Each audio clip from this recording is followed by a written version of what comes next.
The extravagant fashion of Louisiana's free women of color came under scrutiny from the Spanish governor Esteban Miro.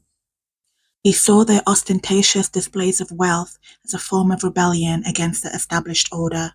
Given the extent of interracial sexual contact present in the region, Miro was also concerned that some free women of color were passing, both racially and in terms of status, as white women. White male travelers to the region were struck by the physical beauty of these women.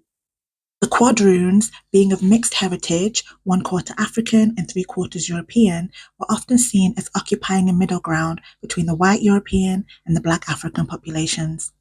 Lighter-skinned individuals with mixed African and European ancestry were considered more desirable or civilized, largely due to their proximity to the European racial ideal.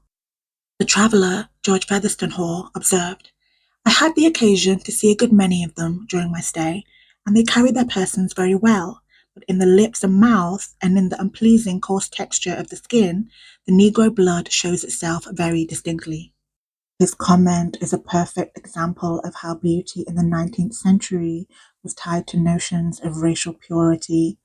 Beauty was seen as an exclusive right of whiteness, and it was positioned as the ultimate standard of aesthetic and moral perfection.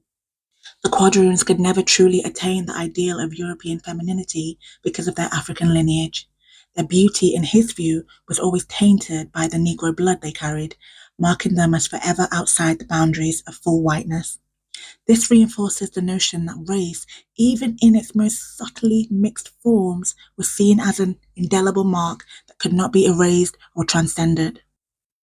The Tignon Law of 1786 required that free women of color wear their hair plainly, with no curls and no feathers, or to keep their hair covered with a handkerchief. Many women took the tignon and elevated it into an art form. They would wear brightly colored headscarves made from luxurious fabrics like silk, satin, and velvet, and often decorated it with intricate patterns and adorned it with jewelry. The hairstyles became so notorious and popular that it was copied by fashionable white women. This is Josephine in 1790, the future wife of Napoleon and Empress of the French. She adopted the headpiece, and it became considered haute couture. Even after the legal imposition of the tignon was eventually lifted in the early 19th century, the practice of wearing the headscarf continued. By then, it had been fully incorporated into the fashion of free women of color, becoming an iconic and lasting part of their wardrobe, and by extension, their cultural identity.